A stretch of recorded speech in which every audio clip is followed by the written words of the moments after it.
Hey everybody, my name is Brent, and you're listening to the LJS podcast, episode number 5, where today I've got two incredibly special guests joining me on the show today.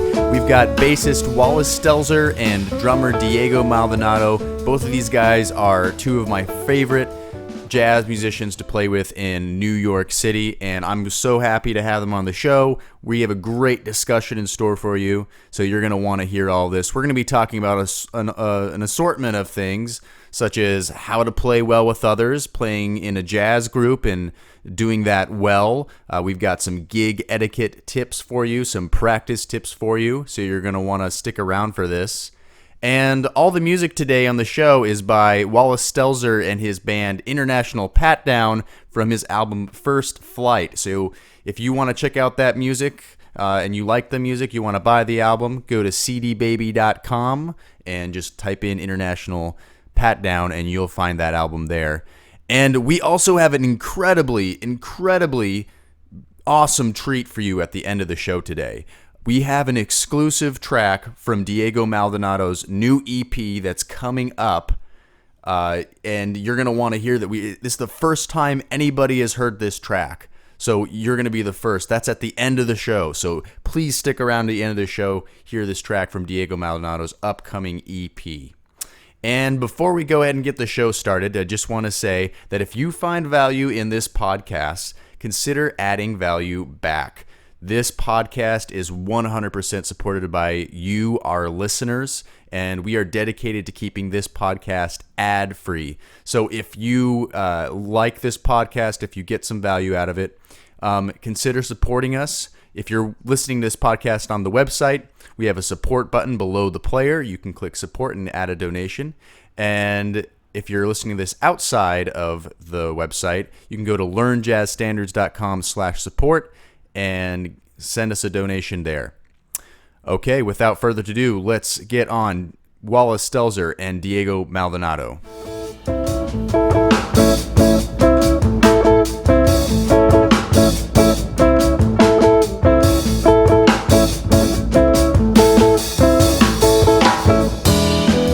Okay, so today on the show, I got special guest drummer Diego Maldonado and bassist Wallace Stelzer. Thanks for being on the show, guys. Thanks for having us, man. Thank you, bro. Sweet. So, I know you. I've known you guys for a long time. We went to college together. We've played many gigs together. These guys are like my top call musicians. If I've got a gig, and these are the guys I call right away. My favorite players to play with. So I know you guys really well. But maybe for some of the people that are listening right now, they probably don't know who you are. So let's just do a quick introduction. Wallace, so who the heck are you? Well, like you said, I'm a bass player. I grew up in Houston, Texas, and moved to New York to go to the City College of New York and study with John Patitucci. And that's where I met these guys, and I don't know. Why are you still here? Why are you even still here in New York? Why am I still here? Because New York City has no ceiling, I think, to your possible success as a musician. That's really it, because I think actually Houston and a lot of other places around the world have a fantastic jazz scene or music scene in general, but New York, I think you have the most opportunities to actually succeed or get to where you want to be with your career. Cool, good answer. What about you, Diego? Well, I'm a drummer. I come from Venezuela. I moved to New York City maybe 7 years ago, I guess. Also to study at City College of New York. I studied there with Adam Cruz and Kendra Scott and Mark Ferber. And heavy names. Yeah, it was an amazing experience. And I graduated almost 2 years ago now, and since then I've been just playing gigs around the city, working as a freelance jazz drummer. I thought it'd be great to have you guys on the show today because we can talk about, I think, something that a lot of people wonder about, especially if they spend, a lot of time in the practice room by themselves, and you don't get out to play gigs as often, or you don't get out to play jam sessions as often.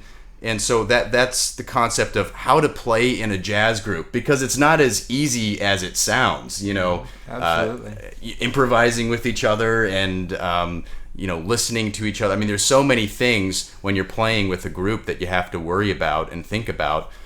So I thought it'd be great to have you guys together to just kind of ask these questions, like, how do we play in a jazz group together? So we got a bassist, we got a guitarist, we got a drummer. We don't have a horn player, but I'm sure we can talk about that as well. Okay, kind of my first question for you guys is, what is the most important thing to keep in mind when playing in a group? Like, just the first thing that comes to your mind that you have to focus on. I've got one. It would be splitting your attention or your focus when you're practicing by yourself, or even when you're playing along to a record or with like a play along or something. You're still mostly just listening to yourself. You're shedding. You're working on your own sound. You're trying to make sure that everything that you're playing is good. It sounds fantastic, right? That's what you want. But when you're playing in a group, that can actually kind of be detrimental if you're focusing too heavily on yourself and your own playing, because you're working with other people. It's happening in the moment.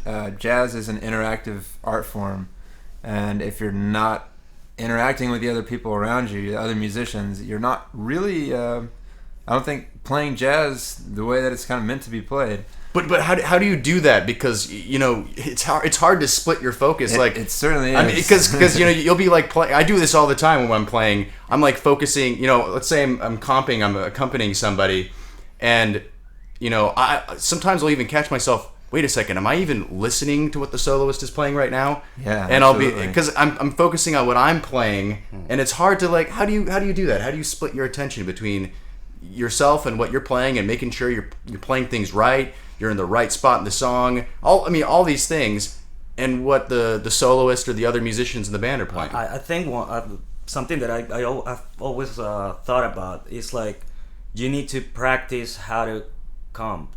You need to practice how to play with other musicians. In your practice room, you have to put yourself in that situation and imagine that you're playing with someone else. Because at the end, what you want to do is play something that is gonna make the music in general sound better, the band sound better. And and at least for me as a drummer, I have to for drummers, we are comping 98% of the time we're playing on the band. Yeah. So it's important for us at least to spend the same amount of time practicing how to comp and how to play with somebody else, how to have a solid tempo and groove. And so I think the best way to be comfortable playing with the band is practicing and putting yourself in that situation in the practice room, and spend the same amount of time just playing groove, just comping, playing along with records, or with play along tracks, or even with the metronome. But just be just make sure that you're expending that amount of time practicing how to comp, how to play with somebody else. I think that's very important. Yeah, I think for bass and for I think actually other rhythm section instruments that have a harmonic role, a big part of it is trying to pay attention to the harmony that the other people are playing. So I'll talk about it from a bass player perspective.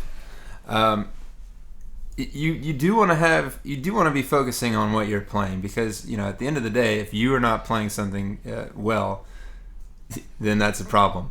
So you do definitely want to have your own sound put together, but you also want to. The way I kind of do it is listen for little cues. And so when I'm listening for a band, it's not that I'm necessarily trying to focus on every single thing that's being played at once, but I'm trying to listen for little rhythmic phrases, cues from the drummer or from the other player. Yeah. And I'm trying to listen for particularly altered chords, colorful chords that I can realize pretty quickly, and then try and incorporate that into the bass line that I'm playing. Mm-hmm. So for example, there's I think with the bass and the drums and the guitar and the piano as well, and jazz, when you're playing a swing song, which is most of the time, I'd say. Yeah, I mean, like, I don't know, like 75% of the time. Yeah. I mean, traditionally, anyways. But well, I have another thought about like playing on a bandstand is because music is a language and it should be as natural as just having a conversation with friends, and so you have to spend time learning the language. If you're playing jazz, if you're playing rock or Right. whatever, any style is like a different language. I've always seen music like that, like, and in maybe my case that I come from another country and I had to learn how to speak English. I speak Spanish and English, and for me the process how to learn English and be comfortable to having a conversation. I come here and being on a podcast with my friends and talk fluent in English was kind of the same process for me to learn how to play jazz and be comfortable in the bandstand playing. So the for me the main thing that you have to focus on is on learning the language, and then you're gonna feel every time you're gonna feel more natural playing on a bandstand. Yeah. That's probably, I would say, the key thing is learning the language, knowing what to listen for, because if you don't even know what to listen for, you will be too focused on what you're actually doing. If you know what to listen for, like Wallace said, rhythmic cues from the drummer. Exactly. What is the piano player, guitar player playing an altered chord or not? Knowing what that even sounds like, and knowing how to actually react to that situation. And yet you may not get everything. And you don't have to. Yeah. You don't have to get everything. You don't have to. Yeah, you're not going to get everything. And it's kind of like we're talking with each other right now. I mean, you're not necessarily. You're also, while I'm talking, thinking about what you're going to say back. Right. Exactly. Absolutely. So and also you have to respond right away, just like language. There's this record that I started listening to. It's a Wes Montgomery record. Smoking at the Half Notes with the Wynton Kelly trio. It's great, right? And there's this one part in the in Wynton Kelly's solo on No Blues. You should check out this record. It's at some point in Wynton Kelly's solo, and Wes just decides to play this very dissonant, rhythmic thing at the beginning of this chorus, and immediately Wynton Kelly just tags into it and starts playing that idea into his solo, and it just blew my mind. Like, how did they do that? But these guys have been listening to this music so much, like they know what to listen for. They've been playing it. I mean, yeah. So it's really just a language thing. So I would say that the speech or like the language metaphor has certainly been explored before, but it's just it's so accurate. Yeah, you can't get away from it. Yeah, because music is language. It is a language. So and every time if you go deeper into music, you realize that how it works just exactly like a language. And if you go and learn a different language, you're gonna see how when you go to a school to learn a new language, the way they break the language down to so you can learn it is basically the same way we are breaking down music in order to learn it. So I mean, I think that's the most important thing. Like, you have to think about when you're playing in a group. Like, I'm able to. It's like if you want to go to Germany and you don't speak German, you're gonna have a really hard time communicating and doing stuff over there. So it's the same. If you want to play jazz, you need to learn the jazz language, and then it's gonna be way more easy and natural for you to play in a band.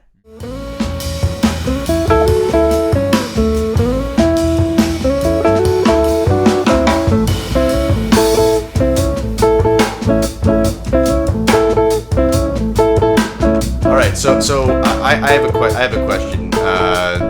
So what Diego, what role does the drums play in a group? And I don't know, maybe it differs depending on the size of the group, but as far as what your job is, what exactly is it? Yeah, well, it depends on the size of the group. It depends on the style of the group.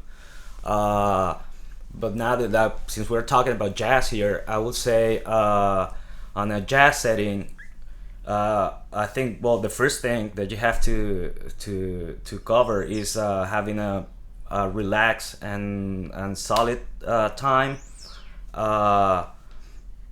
Have a nice and relaxed groove, and once you have that covered, then you just can start interacting and reacting with the other musicians. And as we were talking about, it's just having a nice conversation and just trying to catch on a cue from the bass player, the guitar player, the horn player, and just like try to develop that idea and bring something, but the core will be just providing a solid and relaxed time and a nice groove, I would say. Yeah.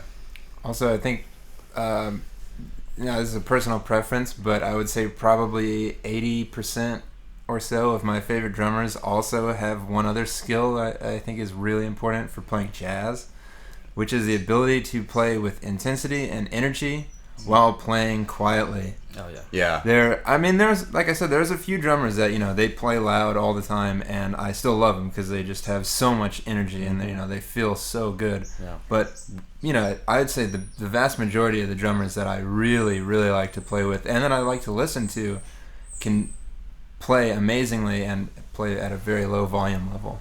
Right. Well, right, because a lot of people think that volume is like means more energy. That's not necessarily true. I mean, if you're able to play, actually, I remember I was this interview with Jeff Hamilton. He was asking the drummer Jeff Hamilton. He played in the Ray Brown trio for a while. I think someone asked him at this master class, "What was your favorite song to play with Ray Brown?" And his answer was "Little Darlin'," the ballad.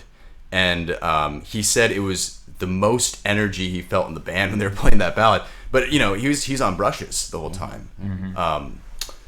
So I one thing is intensity. You can be intense without being loud. Yeah. And I think a drummer needs to provide that to the band.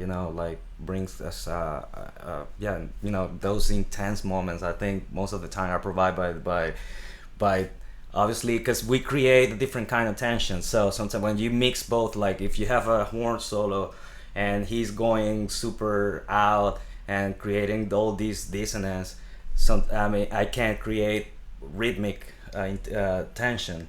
And if you combine both, that's when you get those really intense moments in a performance. Yeah. And I'd say as a bass player, I can get frustrated sometimes when you're playing with drummers that are just too loud. Because the bass is actually a pretty soft acoustic instrument. Mm-hmm. It's not really that loud, no matter how hard you play it. Mm-hmm. Is it just you, or is it? It's not just me. It's not just me. Okay.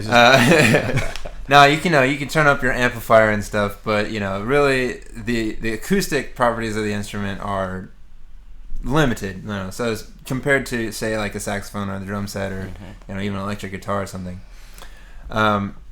Sorry. Oh well, maybe I cut you off. I was gonna ask, what is the role of the bass player? I mean, I've heard people say, like, that the bass player is the actual timekeeper of the band. Do you agree with that? I mean, I think it's pretty much actually evenly distributed across the band, but I think certainly people look to the bass and the drums for that steady timekeeping, which that is our function. So yes, I want to have my time so strong, as a bass player that if let's say you're playing with musicians that don't quite have their time together, that my time will be enough to keep the band moving, at smoothly.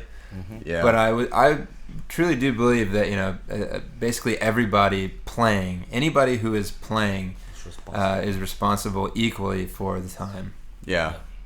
Oh, that's true. What about this? I think Diego mentioned this earlier about accompanying as a drummer and how that's like the mostly of what you do.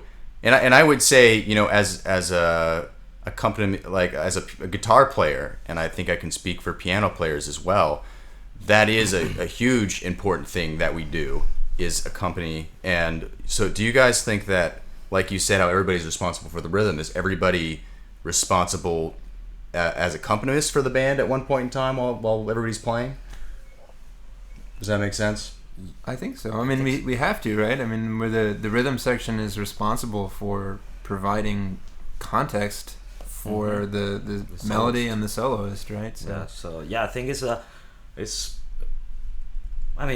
teamwork, you know. Yeah, definitely teamwork. I would say yes. This is everybody's responsibility to keep time and to create a nice context for the soloist. Is everybody's responsibility. Yeah, and I'd say you have one element that's missing, and it you're kind of only as strong as your weakest link. Exactly. So what does that mean? You just vibe the weakest player? Yeah, definitely just vibe them as hard as possible. Yeah. They'll get better faster if you do it that way. Or they'll leave. Yeah, either way it's a win-win. Exactly. It's a win-win. Just in case you think that was serious, if you're on the website right now listening, you can look up in the search bar why vibing is bad for jazz. I think that's the name of the article. You can hear why you shouldn't listen to anything we're saying, basically, is what I'm trying to say. Okay, here's one. Biggest pet peeve playing in a group on the bandstand at a gig or jam session. Biggest pet peeve. Like, what annoys you the most?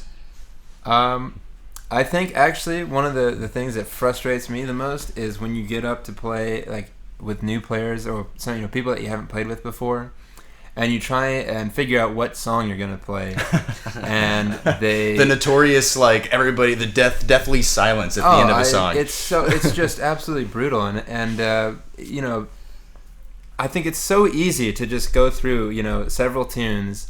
And if you keep finding that they don't know that one, I didn't know this one, then after maybe 4 or 5 suggestions, just go with something that's really basic and that everyone can play. Because I find it particularly really frustrating when somebody calls a song, you don't know it, they vibe you, they're like, okay, well, what song do you want to play? And it's just like, man, nobody needs that. I'm sure each person here knows 100 songs, and I'm sure that 50 of them overlap between everyone here. It's like everybody has too big of an ego to play All of Me or something, exactly. But, yeah. And it's like, that's okay. I mean, if everybody knows the song, then that's perfect. And I also think, what defines a good musician is being able to play, create something new on a song every time. So I hear that a lot. People are like, I hate that song. And maybe I've even been ridiculous. Guilty at one point in time. But, there's always something new to happen on the song, right? Exactly. I mean, yeah, exactly. And particularly at jam sessions, because this isn't your gig. This isn't a project you've put together. It's a jam session, so you've got to be more flexible. Right. Mm-hmm. It's like you go to a gig or jam session and some guy calls 26-2. Yeah, and then it's maybe there's one person who knows it, but then the rest don't know it. And then that same guy, says some other obscure Wayne Shorter tune or something like that. Yeah. And then they don't know it either. And then they go ahead and they call some other just way out there tune that who knows that. So I mean, I think to the same it's extent, all right, dude. I find it really frustrating as well when people want to play standard songs in different keys. Yeah. They're like, well, okay, let's play a blues. All right, fine, but let's play it in B. And it's like, man, why? Or they do something why? vibey. Why do you want to play a blues in B? Can we play man? Stella in G flat? It's like, can we not play it in G flat? Can we just play in the I mean, it's like. Yeah, Okay, I get what you're trying to do. You're trying to test how good of a musician I am, but I mean, is that really necessary? I mean, I think that's sort of thing is just ridiculous. Yeah, for me, it's kind of the same. I think the vibing in general, when you go to a jam session and you just find a bunch of musicians vibing each other. I mean, for me, that's a deal breaker. Sometimes I just get up and leave. That's not. I don't think that is a healthy environment to develop as a musician. No. I think that for me that is what kills a nice experience in a jam session. Just the vibing thing. Right. Yeah. For me, okay. My big pet peeve. I hate it when whoever if you're the soloist I hate it. Whoever is accompanying for you, whether it be a piano player or a piano or a guitar player, and they're just playing too damn much. You know, they're just like. Basically anything you play doesn't matter because they're just layering it on top with a wall of sound. Like I can't stand it when I think every bass player who's ever picked up the instrument knows what you're talking about. Yeah, right. It's just it's not necessary. And we're all guilty of it from one point in time to another, and that goes back to that listening thing. Sometimes you might be listening too much to yourself and not to whoever's actually playing. So that's always a problem. That one drives me nuts. I just can't stand it. It's like I'm trying to play something here, but I can't do anything when you're just throwing up all over it. Anyways. Yeah, definitely, guys. Work on your comping. I think that for jazz it's like the hardest thing. It's the hardest thing, and it's the most important. It's like honestly, when you're playing with good musicians, that is the first thing I think you notice. Like if I go to a jam session and I see somebody sit down on the piano that I've never met before, and I'm wondering, I wonder how this person sounds. The first indication of whether or not they can really play is going to be, okay, how do they comp for the melody? How do they comp for the melody, and then how do they comp during solos? Yeah. I don't even have to hear them solo to know if they're a good piano player or not. Or same goes for guitar. Yeah, you can tell right away. And the next thing is how well do they play giant steps, right? Yeah. Just kidding. Quick question for Wallace. So me and Wallace, we play a duo gig, bass and guitar every Saturday. So we basically hate playing with each other because we do it way too much. But if you live in New York, you should come see us. Yeah, come see us. 105th Street and Broadway. Yeah, Broadway. Yeah. Henry's Restaurant. Enjoy some great food and some great jazz. This ad was brought to you by. My question was, how does it change? You might play a certain way when you're in a trio or when you're in a quartet or even a bigger group. How do things change when you strip it down to just two musicians? Like, do you do anything different? Absolutely. I actually think that duo is a really, really interesting and fun way to play jazz, as a bass player. So I think trio, the difference between duo and trio is not really that huge, but then the difference between trio and anything larger is actually really a pretty big difference. But let's talk about duo, because it definitely is its own animal. There's a lot more responsibility that you have in a duo situation. You have to take on 100% of the rhythmic support role, right? Like there is no drummer. You have to provide all the time. I mean, it's a duo, so you both do. You both have to provide the time. But the bass player, you take on the extra function of the drums. And you also take on this extra function of a comping instrument. Right. Now, the bass always has that. These roles the bass always has. But there's more responsibility. Heightened when it's a duo. And I think there's more room in duo to interact with the other players. So I personally really love playing duo because I can play a little bit busier. I can play a little bit with more, interaction, response to what the other player is doing at any given point in time.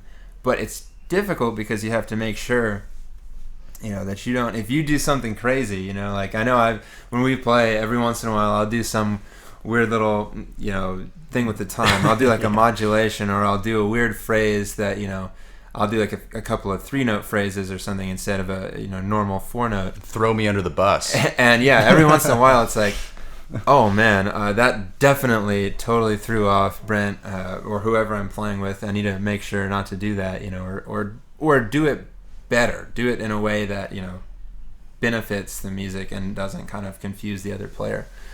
Right. I mean, all this to say though, like for the guitar players, the piano players, other chordal instruments, playing in a duo, everybody should do it. Playing in a duo kind of a situation, because I mean, you can't just be relying on the drums, which we all use as a crutch way too much, or even the bass player in this example. Like, you have to know the time yourself. Yeah, and you will find out very quickly if you don't, and if you should be practicing with the metronome a lot more often. I know for me, I many a time have come to the stark reality that that's something I need to be practicing, because in a situation like that, you're naked. It's like you're exposed. Yeah. So now one quick tip I would give, though, for, again, these chordal instruments is don't feel like you have to, clog up the music with a bunch of chords. That's a tendency, is like, it feels naked because there's no drums. I agree. You don't necessarily need to be busier, or, I know a lot of guitar players, we only have so many fingers to play things. We're not like piano players. And we feel like, every single note I play in the melody has to be a chord. You try just actually not playing chords at all and see what happens. And actually some great things can happen. Sounds great. Yeah. For me, I really enjoy playing like chordless trios, like bass, sax, and drums. And, that opens everything up, and I really have fun every time I play a trio like that. Me too. And I imagine like a sax and bass duo. That would be super fun. Really fun. It is fun because the harmonic roll is opened up. So you have, because there is no comping instrument, and like what Brent was saying, if you play a chordal instrument, don't just feel like you have to play chords all the time, because you can play your single lines as much as you want. And you can still be telling the harmony with the lines. Absolutely. You don't need sometimes the chords, And it opens up and gives me so much more room as a bass player to, let's say, play alternate changes, or not even play different changes, but play a bass line, just how I want to play it. Right. Where, when you have a chord, it's kind of like, okay, well, that was a 2-5-1, and they played it, let's say minor 2, and then altered 5. Okay, well, let's say I didn't really want to play that altered 5. I wanted to play a natural 5 chord. I wanted to play that normal 2. It opens things up. Yeah, so it just gives you more, more choices, I suppose.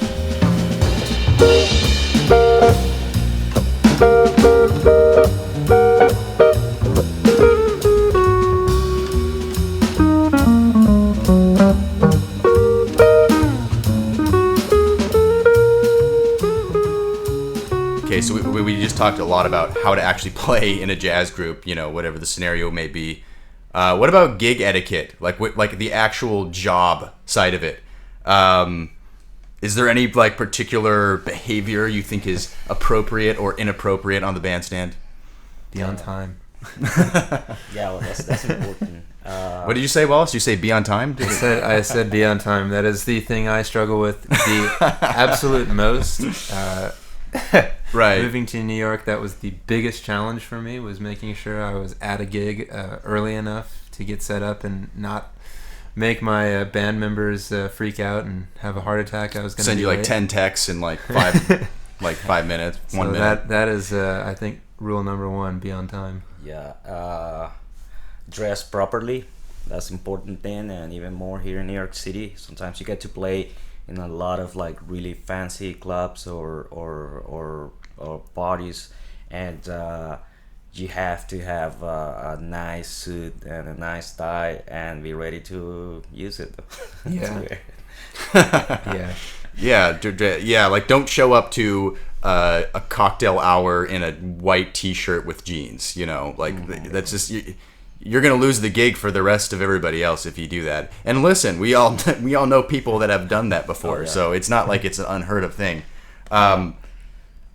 Here's a good one for all the musicians is handle your liquor. I feel I know so many because it's an interesting job. We get to drink on the job.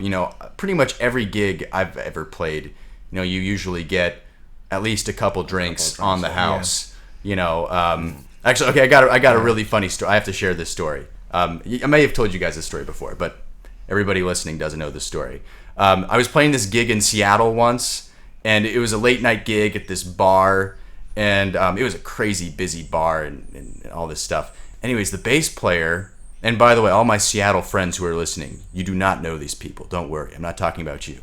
The bass player showed up, incredibly late, 15 minutes late. I would consider that incredibly late. He showed up 15 minutes late, And he kind of waltzes in. He's like, we're like, oh, getting ready to play. But everybody seems pretty relaxed. I guess people out west are more relaxed than us East Coasters. Anyways, so he's like, let me grab a couple of drinks at the bar really quick. So he goes to the bar, gets a couple shots of whiskey, comes up onto the bandstand.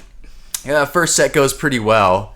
Then we had a break. We all went and got some drinks, stuff like that. At one point in the gig, I'm looking back at the bass player, and he's like, his eyes are half closed. He's leaning up against the wall, mindlessly plucking his strings, like just wasted on the gig.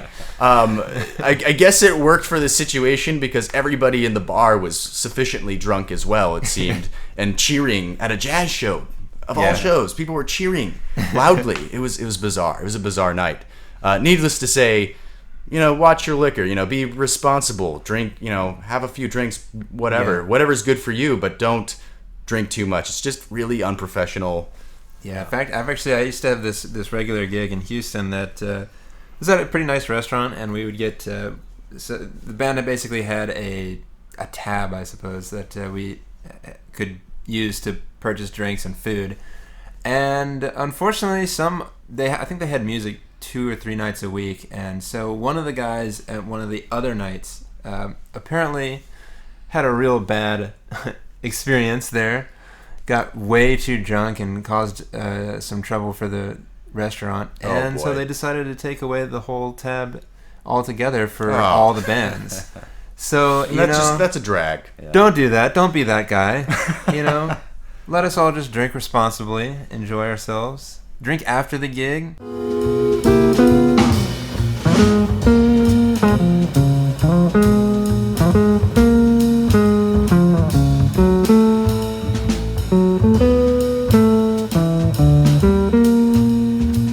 Okay, just to close up the show, guys, any practicing tips that you want to share that you like to do?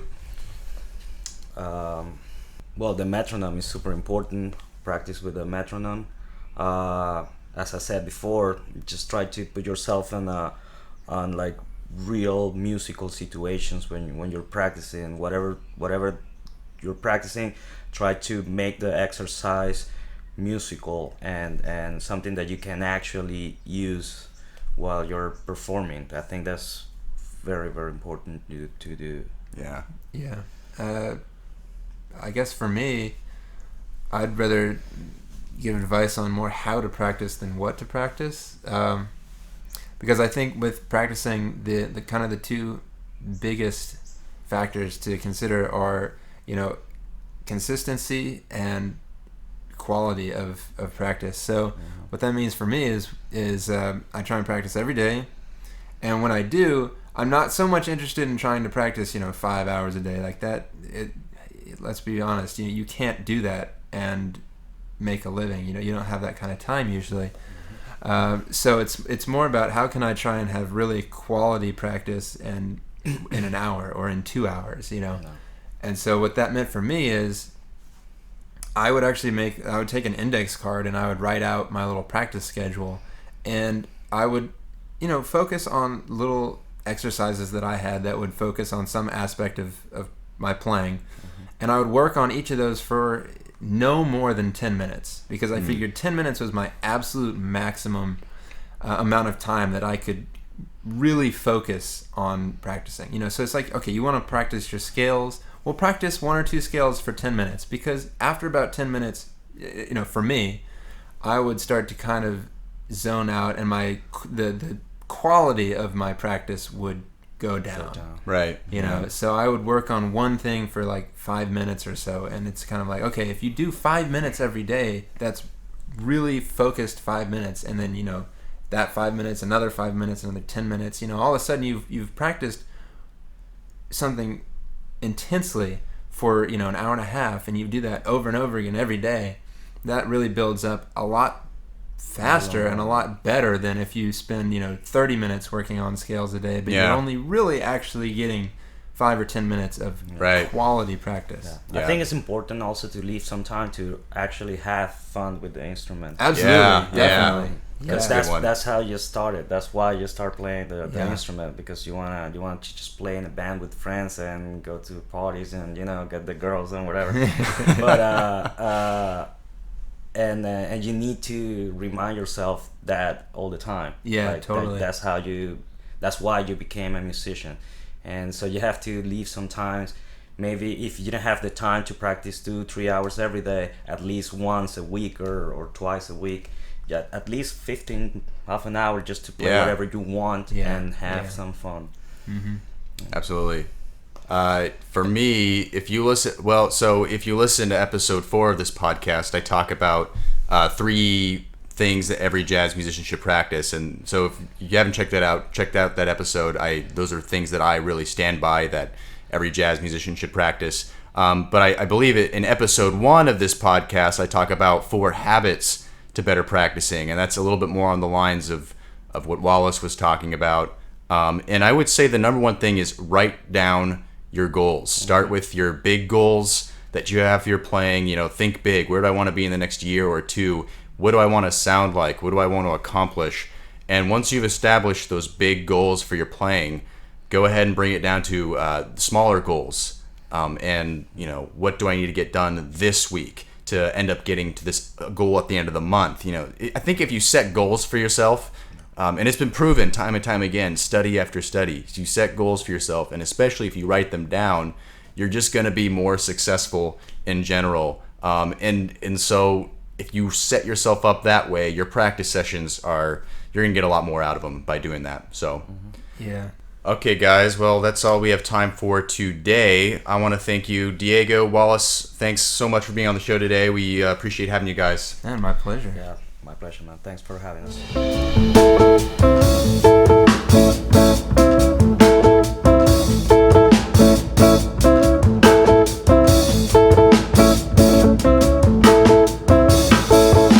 All right, that's all for our show today. We want to thank you so much for joining us and tuning in. If you have any comments, any questions, anything to add to our discussion today, we invite you to leave a comment in our comments section below if you're listening to this on the website. And if you want to learn more about Wallace Stelzer, go to wallacestelzer.com. Or if you want to learn more about Diego Maldonado, go to diegothedrummer.com. Be sure to sign up for his newsletter there to get notified when his new EP is coming out. Also, for you drummers, I hear rumor that he's coming out with his vlog soon. So be sure to get connected with that to get all kinds of lessons and tips from him. And remember that if you enjoyed today's show, you got some value out of it, consider supporting us by clicking the support button below if you're listening to this on the website. If you're not, go to learnjazzstandards.com/support and help us out there. We're going to be coming out with episode number 6 of the LJS podcast next week. But before we leave, like I promised, we have a very special treat for you. This is a never heard before track. You're the first ones to hear it from Diego Maldonado's upcoming EP. This song is called In This Complicated Thing. Listen in.